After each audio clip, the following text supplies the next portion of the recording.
ভাইরা আমার, এই পৃথিবীতে যত মানুষ আছে ছিল আর কিয়ামত পর্যন্ত যত মানুষ আসবে, সমস্ত মানুষের আদি পিতা হলেন হযরত আদম আলাইহিস সালাতু ওয়াস সালাম। আর এই পৃথিবীতে যত জিন জাতিরা রয়েছে, এই জিন জাতির আদি পিতা হলো কোরআনুল কারীমের ভাষায় জান, সমস্ত জিন জাতির আদি পিতা।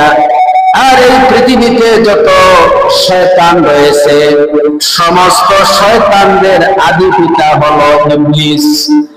আর ওই ইবলিস হলো জিন জাতির সম্প্রদায়, জিনের অন্তর্ভুক্ত।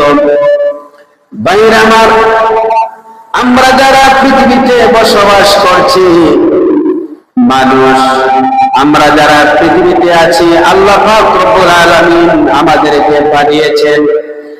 মানুষ হচ্ছে এমন একটা জাতি, এই মানুষ, প্রতিটা মানুষ দুইটি বড় বড় শত্রুর মাঝখানে বসবাস করছে।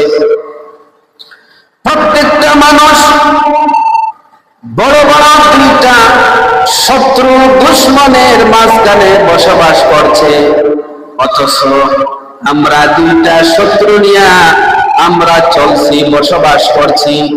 আমাদের সামনে পিছনে আমাদের মাঝখানে দুইটা বড় বড় শত্রু আছে, অথচ আমরা টের পাই না।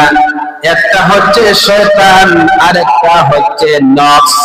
এই দুইটা শয়তানের মাঝখানে আমরা বসবাস করছি, কথা বলেন ঠিক কিনা? একটা হলো বাহিরের শত্রু শয়তান, আরেকটা হলো ভিতরের শত্রু নফস। একটা হলো শিক্ষিত শয়তান, শিক্ষিত দুশমন, আর একটা হলো বুবা দুশমন। এই দুইটা দুশমন দিয়ে আমরা বসবাস করছি। ভাইরা আমার, এবার আপনারা প্রশ্ন করতে পারেন, আমরা দুইটা বড় বড় শত্রুর মাঝখানে বসবাস করছি, তাহলে আমরা কোন দুশমনকে আমরা বড় দুশমন মনে করব? শয়তানকে আমরা বড় দুশমন মনে করব, না আমাদের অন্তরের ভিতরে, আমাদের ভিতরে যে নফস রয়েছে, ওই নফসকে আমরা বড় দুশমন মনে করব? কোনটাকে আমরা বড় মনে করব? একটা প্রশ্ন আছে কিনা? যেটা বলে একটা প্রশ্ন আছে, কোনটা বড়, শয়তান বড় না নফস বড়? দুইটাই তো আমাদের দুশমন। ভাইরা আমার, এই দুইটা শত্রুর ভিতরে, দুশমনের ভিতরে কোনটা বড় দুশমন, এটা আমরা নির্ধারণ করব না। আসুন আমরা আল্লাহ পাক রব্বুল আলামিনকে বলি, আল্লাহ আপনি আমাদেরকে এই দুইটা বড় বড় দুশমনের মাঝখানে বসবাস করাচ্ছেন। আমরা বসবাস করছি, আমাদের সামনে পিছনে ডানে বামে দুইটা বড় বড় শত্রু।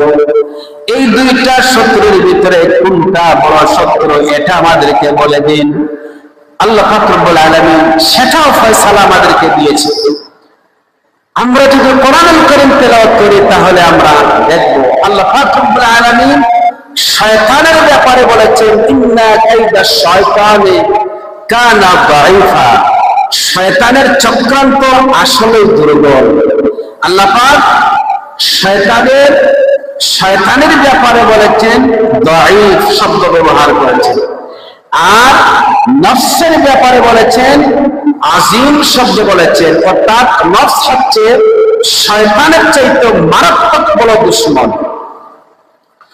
ভাইরা আমার, আমরা শয়তানকে দুশমন মনে করি।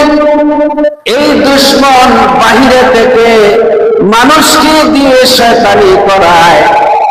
আর নফস এমন একটা দুশমন, যে নফসটা আমাদের ভিতরে থেকে, আমাদের ভিতরে বসবাস করে, আমাদের সাথে থেকে ওই মানুষকে দিয়া শত্রুতামি করায়, শয়তানি করায়। তাহলে বোঝা গেল নফস শয়তান থেকে, নফসের শয়তানিটা হচ্ছে মারাত্মক। কথাটা বলে ঠিক কিনা?